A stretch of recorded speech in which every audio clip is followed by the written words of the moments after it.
Hi, I'm Heather and this is my house. Come take a look. So I love my house, but I've always liked the idea of living in a loft. I love the exposed brick and the wide open spaces. So how do you take the loft look and put it into a home you already own? Well, today we're going to try an idea that just might do the trick. This is a sheet of brick veneer. These are reproductions. They're made of pressed gypsum, and they have that sort of non-uniform color that makes them look like real bricks when they're finished. You can actually also get real bricks, and what they do is just slice these into thin slices and put them on a sheet like this, but they're a little bit more expensive. So the installation of these is supposed to be super simple. You just put up a layer of glue and then you put them up like tile and then use an industrial like pastry bag to mortar in between. So it sounds like it's supposed to be really easy, but I'm gonna get my mom to help. So now we're gonna put the glue on the wall. We're gonna use ceramic glue and we're gonna put it on with a trowel. What kind of trowel is it? 1/16 inch.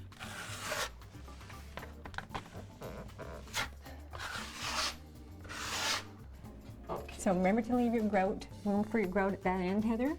You're gonna wanna glue the big sheets first. Then you're gonna fill in the gaps with smaller pieces. You might need to cut the bricks to fit your wall. It's really simple. You just score the brick with an X-Acto knife and then snap it.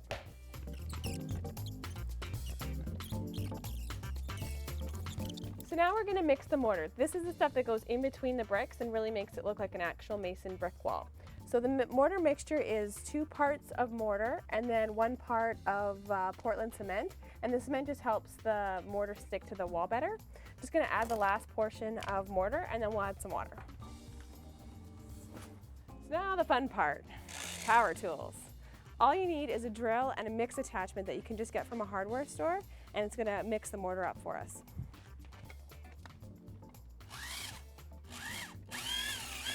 Like a big blender.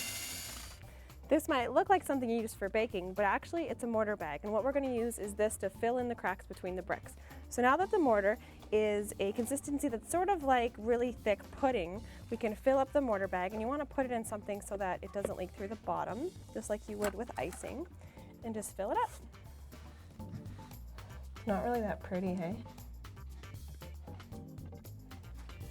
So in many ways it is just like icing a cake. You just want to fill the cracks in with the mortar, and I'm not gonna lie, it does take a lot longer than we initially thought it would, so you want to maybe give yourself a couple days for this part. And a really helpful tip is to use a spoon to clean up the edges, and then it gives you a really attractive mortar line. So the last step is to brush all the excess mortar off of the wall with a stiff brush, which my mom's doing right now, and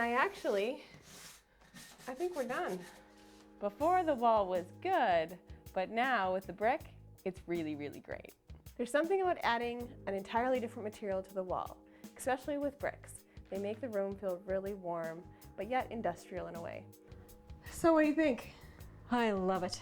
It looks great. Yeah, it looks pretty good. Yeah, it really does. Do you want to be a mason? No, not so much. No, me neither. Thanks for your help. Oh, anytime, baby.